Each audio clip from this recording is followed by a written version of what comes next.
like I'm making an entrance. Good morning.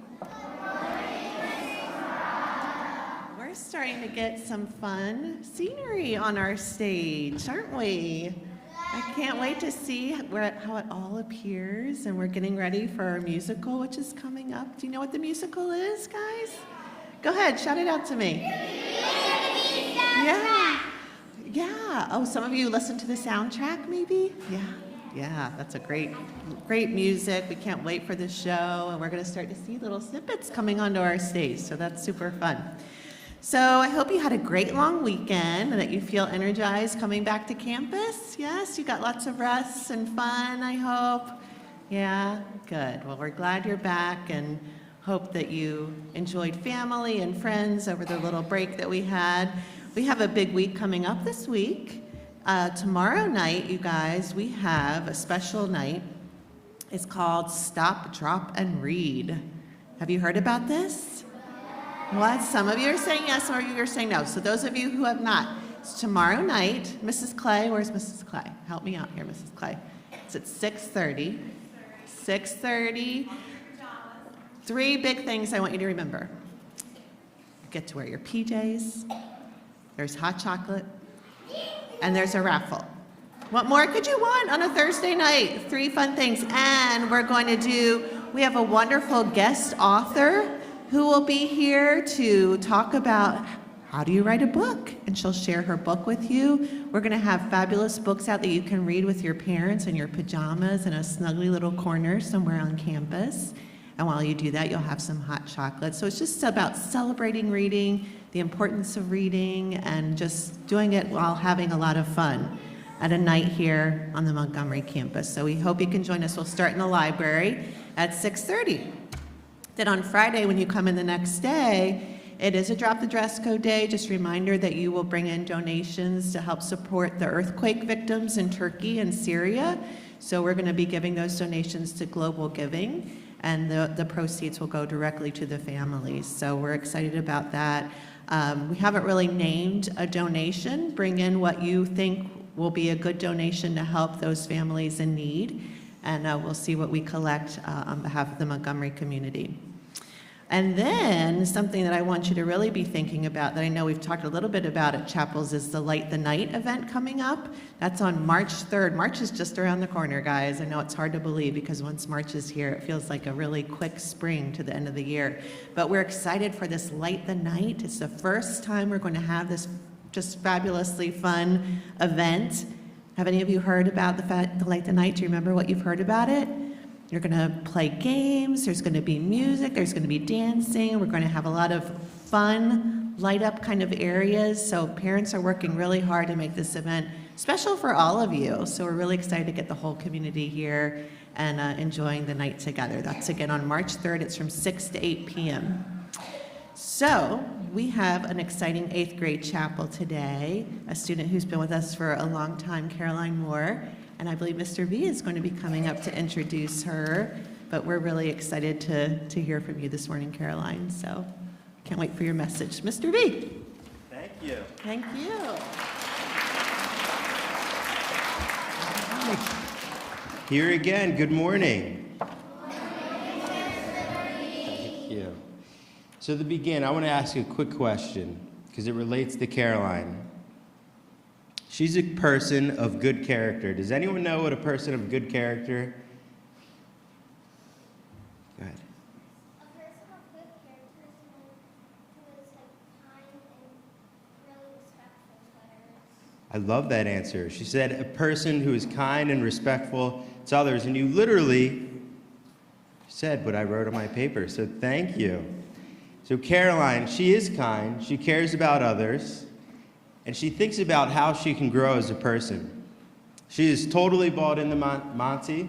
She's been here since 3rd grade. She plays sports, both soccer and lacrosse, and she's also in our musical. Caroline is not afraid to be honest with herself and identify areas that she may struggle with and actually do something about it, because that is how we grow, my friends. This characteristic will serve her well as she moves on to secondary school, and she should believe in herself that she will continue to do great things in secondary school, both academically and in her personal life. I have some memories that she shared with me yesterday. So her favorite memory from lower school, a few of them actually. Who's been the Friday Night Lights? A lot of us. In 4th grade, that's one of her favorite lower school memories. And also when she visited, she came on Cinco de Mayo, and her favorite part of her visit day, which she said she remembered, I thought this was funny, was she got to knock down the piñata, which was a turtle, and then she actually got to take the piñata home. So that was one of her favorite lower school memories. And I also asked, what should lower school students look forward to about middle school?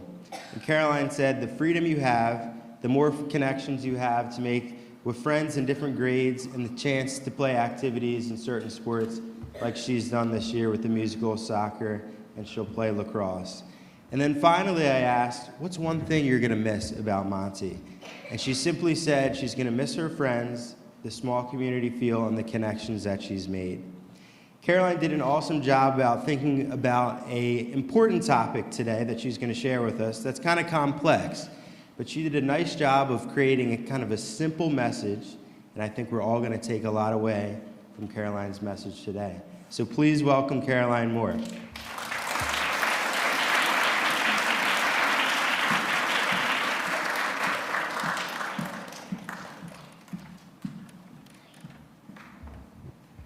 Thank you, Mr. B, for that warm introduction. Hello, students, parents, teachers, and faculty. My name is Caroline Moore, and today I will be presenting my chapel to you about perception versus reality. Perception versus reality is important to me and a concept that I have thought about for a while. It is an idea that has affected my life, and I believe that we can all benefit from having a better understanding of this concept. Further, how we can be aware of the concept so we can personally grow and not get stuck in what we feel, because it is not always the reality of our situations. Perception basically acts like a lens on how we view reality. We believe what we perceive to be accurate, and we create our own realities on those perceptions. Our perceptions affect how we process, remember, and understand. Although our perceptions feel very real, they're not always factual to the real reality around you. I believe that this concept is important because younger kids, such as you all need to understand the idea that your perception is different from someone else's perception, and both perceptions are not always the same reality.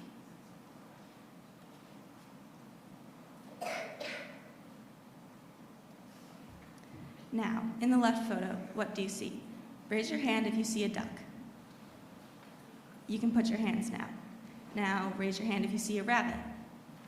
You can put your hands down. As you can see, some of you saw a rabbit based on your perception, and others saw a duck based on their perception. In the picture on the right, you could either see a vase in the middle or two black faces on the outside. Many people could see one thing, and others could see a different thing. And you have to be open to other people's perceptions. Another example on how your perception is different from the reality around you. When NASA is hiring astronauts to go to space, you would assume they would only look at astronauts' abilities, how smart they are, the degrees they have. But in reality, NASA actually almost always looks for how kind and empathetic the person is. They do this because astronauts spend a long period of time together for a very long time. So you want to see how kind, sympathetic, and reliable the astronaut actually is. Obviously, you need to be qualified to join NASA, but one may not assume that character and kindness are a big part of what NASA is looking for. This applies to us as we always have to be open to learning about others and their true character and stories, rather than our assumptions or perceptions, because they are not always the reality.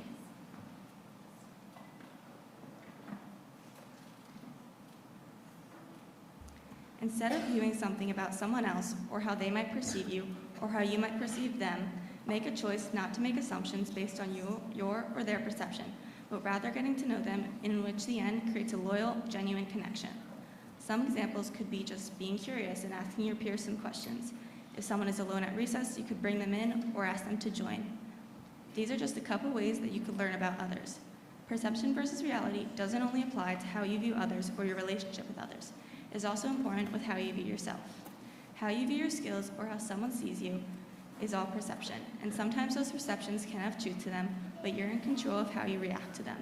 The reality is you can either live in your perception and live in the stuckness, or you can make a choice and grow from it. You should choose how to view the situation in a different way, because most of the time, how we view things isn't always reality.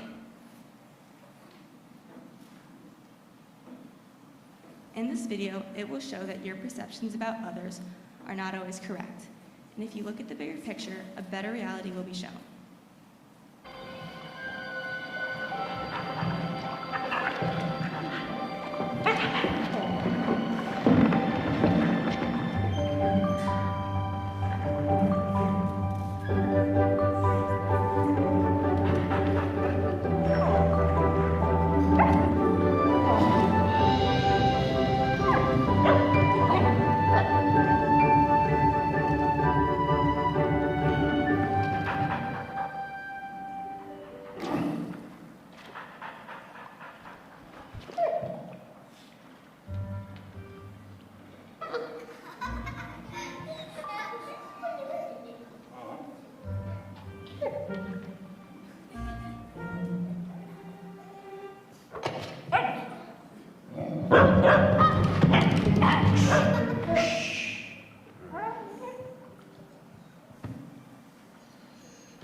In the video, it shows the dog's perception that the bird just wants the worms for itself, although, in reality, the bird is actually trying to feed her children.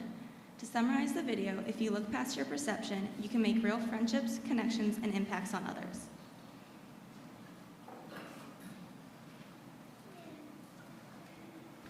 Overall, if there is one thing I want you to take away from my chapel, it is that you need to always be open to others and allow them to tell their stories. You could learn a thing or two from someone else's perception and feelings. I would now like to leave you here with a quote. When we become fixed in our perceptions, we lose our ability to fly. Thank you and have a great rest of your day.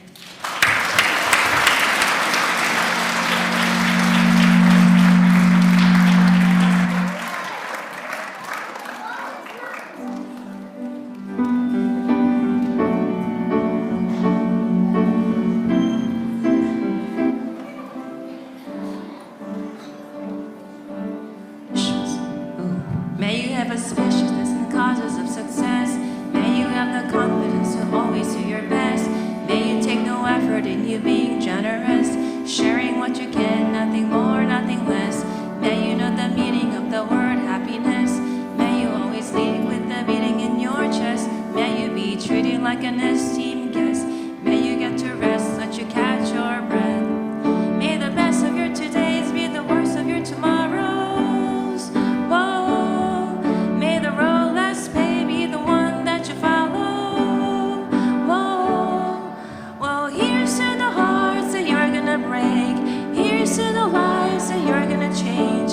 Here's to the infinite possible ways to love you.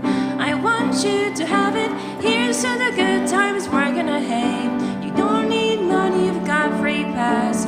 Here's to the fact that I'll be sad without you. I want you to have it all. I want you to have it all. I want you to have it. I want you to have it all. May you be as fascinating as a slap bracelet. May you keep the chaos and the clutter of your desk. May you have unquestionable health and less stress. Having no possessions or immeasurable wealth. May you get a gold star on your next test. May your educator's guesses always be correct. May you win prizes shining like diamonds. May you really own it each moment to the next. May the best of your todays be the worst of your tomorrows. Whoa. May the road less paved be the one that you follow. Whoa. Well, here's to the hearts that you're gonna break. Here's to the lives that you're gonna change. Here's to the infinite possible ways to love you. I want you to have it. Here's to the good times we're gonna have. You don't need money, you've got free pass. Here's to the fact that I'll be sad without you. I want you to have it all. I want you to have